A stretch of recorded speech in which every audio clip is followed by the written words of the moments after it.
Dylan Rhys, y cefnwr de at Elliot Evans, y cynrychioli tîm Cymru Ec nebyn Lloegr nos Fawrth. Evans ar bêl, tu allan i'r cwrs, mae'n di argydio ar y droed chwith. Matty Hall yn cael ei gorff tu ôl y bêl. Emlyn Lewis yn clirio, Adam Roscoe ser ei holi. Kennedy ar draws, yma Roscoe yn gryfach. Roscoe i fewn i'r cwrt, pwy sy'n cyrraedd, Dylan Rhys yno! Ar arbediad gan Hall. Ac mi oedd angen cyffyrddiad oddi ar y llinell gan Danny Holmes, y capten hefyd.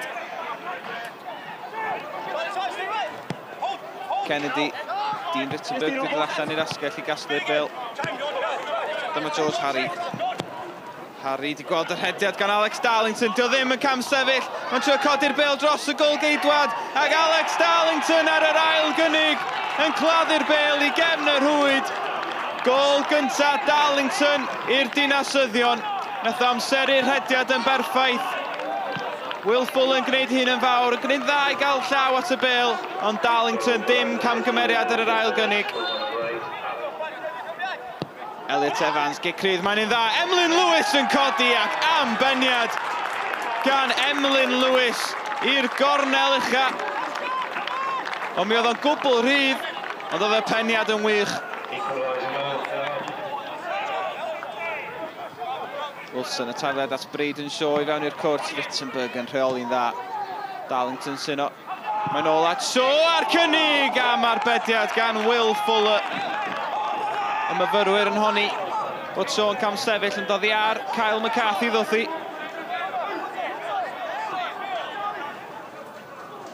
Rhys at Evans. Mlaen mae'n mynd Will Evans. Y bêl yn dod o hyd i Roscoe yn y cwrt ar y droed chwith yn taro'r postyn. Myfyrwyr mor agos i fynd ar y blaen yma ar gampws Cyncoed. Stephen Hewitt. Luke Wall sy allan ar y dde. Wall os eisiau torri fewn ar y droed chwith, ond mae Hewitt di parhau a'i rediad a'r croesiad a'r blat i Dean Rittenberg sy'n sgorio ei 10fed gôl o'r tymor i roi Bangor ar y blaen wedi 54 o funudau. Croesiad yn berffaith gan Hewitt. Elliot Evans yn ergydio ac yn taro'r trawst am gynnig gan Evans, rhyw fodfedd yn is asau fewn. Shaw yn clirio. Rittenberg yn brwydro amdani ar bêl yn syrthio at Luke Wall. Wall i arryteg at amddiffyn y myfyrwyr. Wall ar y droed chwith. Na! Nath i grymanu.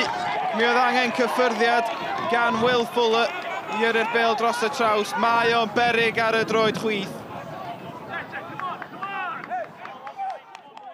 We're delighted to have won here today. It's an important win. Important 3 points, obviously where it puts us now in the table, and you know, it's a good start to the second half of phase 2. I think our aim is going to be obviously to pick up more points in the second half of what we did in the first half. If we do that, we're going to finish in a very strong position. And I thought, you know, today it wasn't an easy game. You know, it was certainly not an easy one to win today, but we've managed to do it, and yeah, we're delighted. Frustrated, really frustrated. I think Bangor, 2 shots, 2 goals. First half we've had 6 or 7, hit the post, hit the crossbar. In the second half, dominate possession. So yeah, frustrating, really frustrating. We've had a big week, British universities, champions, etc. But you've got to bring your A game to every Welsh Premier League game. We didn't do that today, I didn't think. I said it at the beginning of the week, there's all to play for. All to play for us, for other teams as well, of course. We just got to concentrate on ourselves, one game at a time, and that's what we'll do. And we came here today only focused on today. Now we've got through this match and obviously won it and took the 3 points. We're delighted, but now our focus again quickly turns to the next game, and that's what it's about. That's what football's about, and every game now is important, and it's about performing at your best when it counts.